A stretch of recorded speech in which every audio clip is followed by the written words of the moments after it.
Hi everyone and welcome to another event of George Brown College Analytics Club events series. Today we have a guest speaker with us who needs no introduction. But before we introduce this guest speaker, I'd like to introduce our moderator for today's event. And he's Professor Dr. Edward Perry.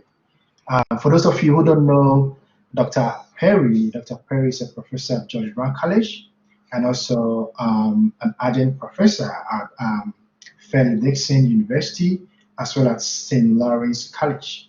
He has extensive knowledge in scientific research, and he will be our moderator for today. So, without much ado, I'll leave the ball to Dr. Perry to take the seat. Dr. Perry, you're welcome. Thank you so much. I appreciate it. So this day we are going to discuss research with Dr. Robin Yap. So let me give you a little bit of introduction to Dr. Robin Yap just to begin. He's a professor at our Center for Business, and he has a very deep understanding in performance and talent management, social data analytics, AI, robot ethics, and applied technology in business and entrepreneurial practices. He has an interdisciplinary background with 6 academic degrees and has worked with Fortune 500 companies, having executive level global responsibilities spanning over 3 decades. He has over 100,000 followers on his combined social media channels, authored 2 textbooks and 2 compendiums, and has over 24 competencies and employability skills that he's working on for the new Umology Lab at GBC. His research is going to be characterizing the employability skills of the 2030s and working in multicultural and multi-generational AI-enabled robot workshops. I will let you explain that, Dr. Yap. He is the chair of our school's Research Ethics Board. So give us a little bit more introduction in regards to the robot thing before I start our questioning today. That is just way too much robot thing. So I got a latest grant from the federal government on the study of the impact of newcomers' country of origin's work ethic in environments with advanced convergences of technologies like AI-enabled robots. So ultimately, at the end of the day, if you peel that into different layers, you will see that we need to study the ethical components of AI, the acculturation of newcomers into the Canadian workplace, and the impact of technologies into the work environment's culture. So it's quite an extensive thing. We have the grant for the next 2 years, so we have a bit of time to study it. But I'll talk more about that and how I actually came about doing that. So, yeah. Wonderful. So today's topic is research, and I know that you have an extensive amount of experience in this area. So I'm going to start off with a question that I hope you can enlighten our students on. Based on your experience, what are the hot topics in research right now? You talk about AI, you talk about robotics. What are some of the hot topics that you've experienced? Well, a lot of studies have come out regarding COVID and pandemic. That's understandable because we want to understand what's in front of us, what's making everybody go through a variety of emotions. So you'll see it from a sociology, anthropology, psychology side, any of the social sciences. You'll see it on the medical side. You'll see studies on, and it's all pandemic and COVID, on work environments and how businesses are transforming. We love the word pivot, and everybody's pivoting, but does that actually mean? So there's a lot of studies around that. At the end of the day, it is one topic that is important for now. When you're looking at hot topics, you want the topic that you will be living with that content for a couple of months, if not years, when you're writing. So you have to be quite excited about it, and it has to continue to be topical in the environment that you're at. So another topic that we have been seeing is around wearables. So we have, your Apple Watch, for example. That's just one wearable. There's many, many wearables. And considering now that we're working online, there are wearables on augmented reality, mixed reality, virtual reality, any of the realities. So we're seeing a lot of that. Nanotechnology is quite interesting because when this whole pandemic they find a vaccine, for example, how is that going to be delivered? So various delivery mechanisms are being studied. Nanotechnology is part of that. Do we now have drugs in our bodies so that for the next pandemic that happens, we already have that and we can get drugs delivered into our body a little bit quicker? And of course, artificial intelligence is going to be a hot topic for the decade because there's quite a bit of content around need for discovery on how AI is actually impacting our lives.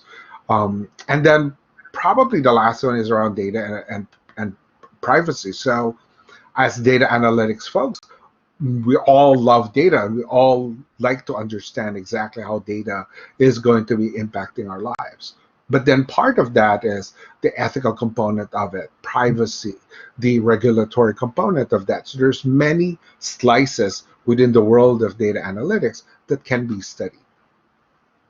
So now that we know the hot topics right now, how would a student go about choosing a specific topic that is appropriate for their studies and for their lifestyle? I think at the end of the day, you want a topic that interests you. So there's a variety of strategies around that.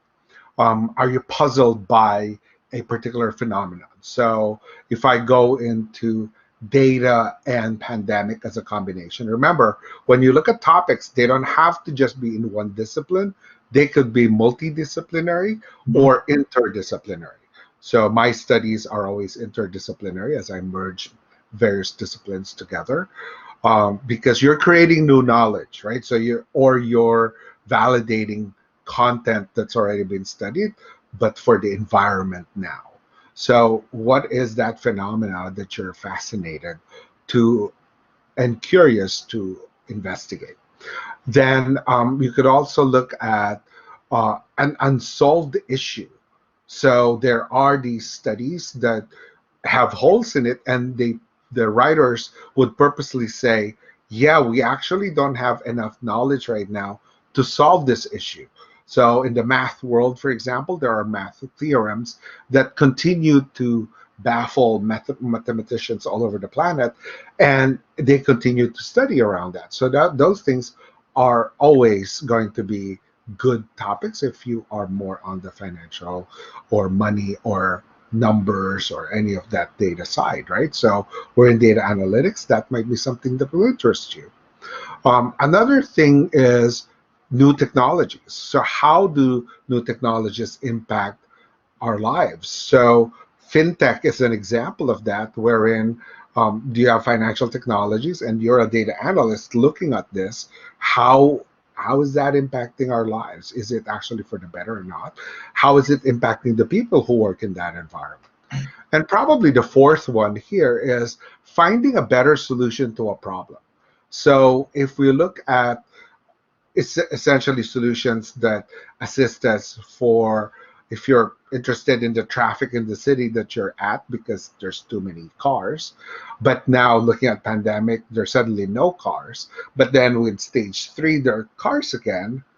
With all of that data, is that something that you can study that will excite a better solution rather than just going back to what it used to be?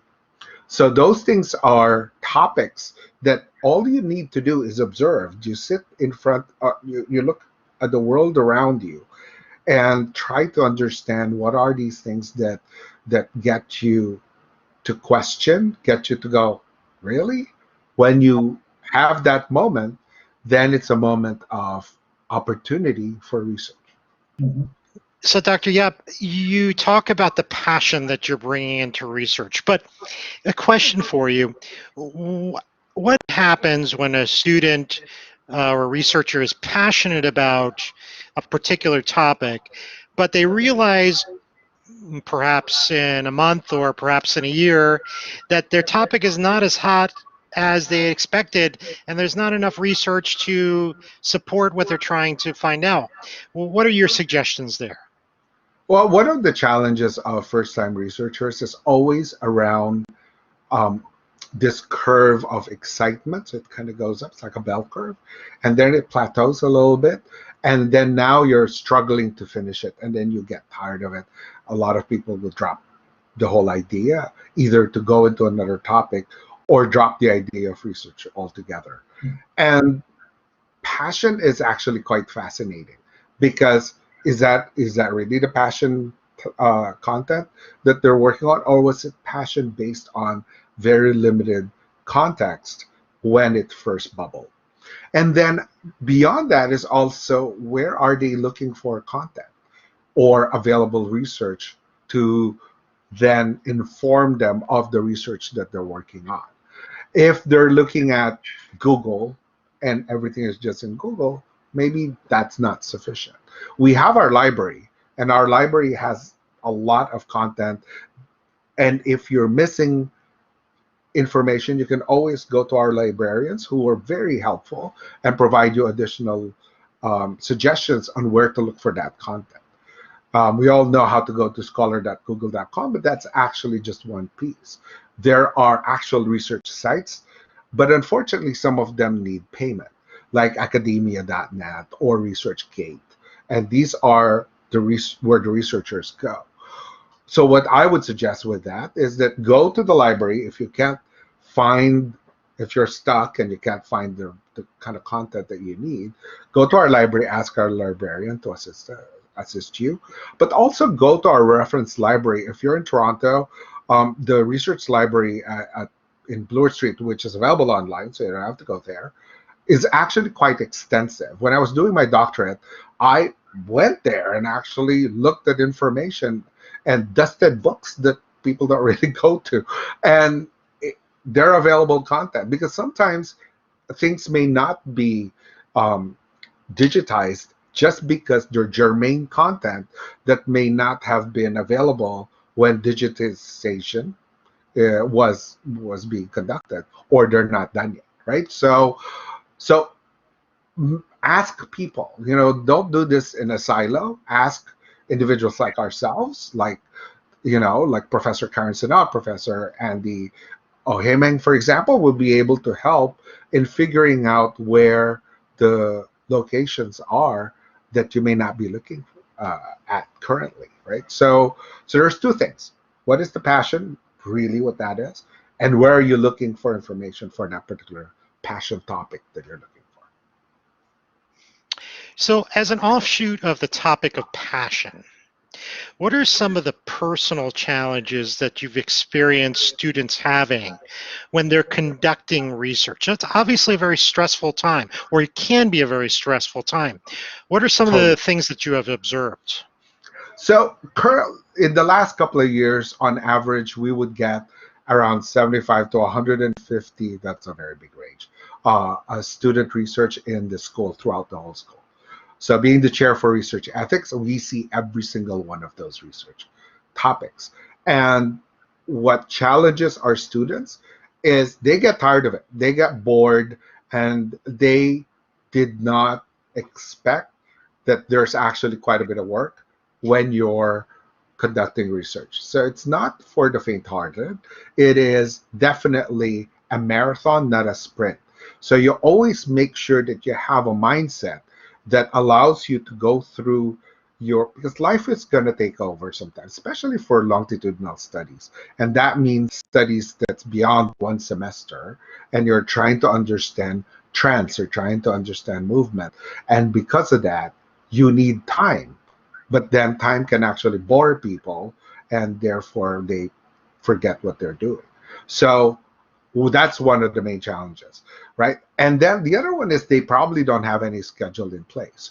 One of the things that I've learned and I've told all of my students is to follow some form of a structure. So Pomodoro is a great idea. Time boxing is another strategy to use when you're conducting research, especially if you're new. It's very simple how to do this. You have to live with your calendar, unfortunately. So for those who are like, oh, I don't know what to do today, well, guess what? You need to make sure you block a time that you're putting in specifically for research. And it doesn't have to be 17 hours because you're not going to be able to finish all of it in one sitting. What you need is a block of time. So what I have in my calendar is that I have an hour every day, Saturday, Sunday, the whole time. At a specific time of day, I have mine is 6 to 7, and that's before dinner or whatever I need to do, to actually go heads down and just do the work. I combine that with a strategy called Pomodoro, wherein it's intense studying and focusing for 25 minutes.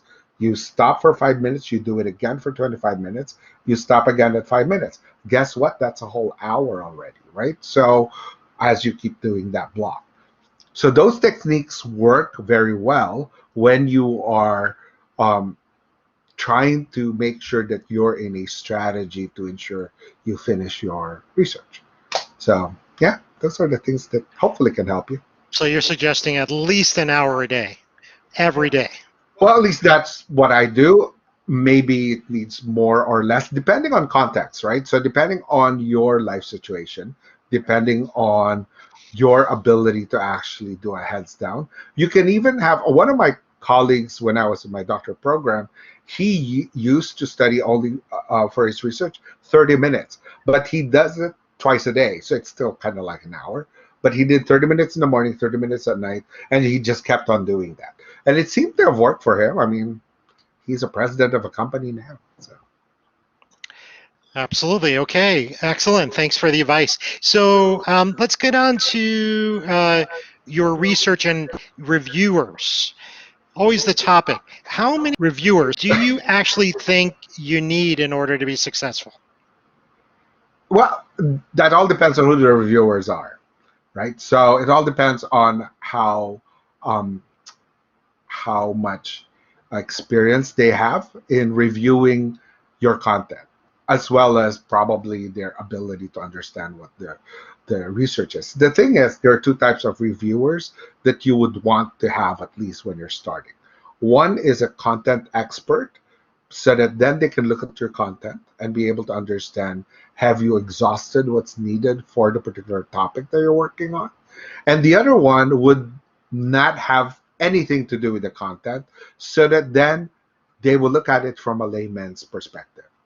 The challenge with writers of content, or when you're writing about a content that you know very well, you end up talking about, you end up writing for a very limited audience, and if you're not in that area, they may not understand it. So sometimes you may need to simplify words, explain words, things like that. You don't have to dumb it down so much, but you have to have a level of accessibility to the content that you're writing, so that then you become more available for a wider range of people, which therefore then increases your brand, and be able to then say, somebody from a totally different industry or a discipline will be able to say, oh, I understood that content that you wrote really well. And when you hear those words, it actually just means that you've written not just for your industry, not just for your discipline, but also for everybody else, so they can access that content. So I think that's always a strategy that not a lot of people recognize when they write, and it's something that I think might be useful for everybody. Excellent, great insight. So to round off our discussions today, I'd like to get personal. So when you did your when you did your research, Dr. Yap, when you did your research, what inspired you to continue moving forward even when it was difficult? I'll let you respond. Oh, well, you kind of have to have a very good support system. Again, as I said a while ago, you can't do this alone. in my dissertation acknowledgement, where I thanked a bunch of people. I first thanked my mom, and the reason is that she's been my role model. She has written many, many books, and I wanted to kind of follow in that footsteps. So that was important. And then I thanked all of my spouse, my siblings, who were there for me. But what's interesting is I also thanked I thanked my manager who inspired me, all of those things. So that's now the level of connections that were there for me when I was like, I can't do this anymore. But you've announced to the world that you're going to do it, so you kind of have to do it. But I also thank the people at Starbucks because 3/4 of my life was pretty much there drinking so much coffee to get me through struggle moments, right? So when you're kind of annoyed with the world, change the landscape where you're at, bring your laptop somewhere else, and then continue writing there. And it was quite helpful for me to go to a coffee shop where, one, they know my name, and two, they know my drink, and three, nobody really goes there to that spot where I sit, and I have a plug, and I can just sit there for hours and get me to finish what I needed to do. So yeah, support system is a very important piece for completion of your research. Remember, research is not just a one pager. So for those who struggle to write assignments and we ask you to write a 10-page assignment, you may want to rethink how you're going to address research if you want to be a researcher, especially in the data analytics world, because this is part of who you are. And we read data. So we need to actually be able to contribute to the data that we read. And in so doing, that takes a bit of time. So be comfortable in writing, be comfortable in getting feedback on your writing. Don't take it personally. Criticisms are all about the work, not about you. And then be able to take that on and just learn from that. And in time, you will create your own voice. In time, you create your own way of writing and the way you choose your words. It's interesting that now, 30 years or so from when I started writing when I was a teenager, is that there is a Robin Yap writing. There will always be one of the things that I always talk about in my writing is my mom.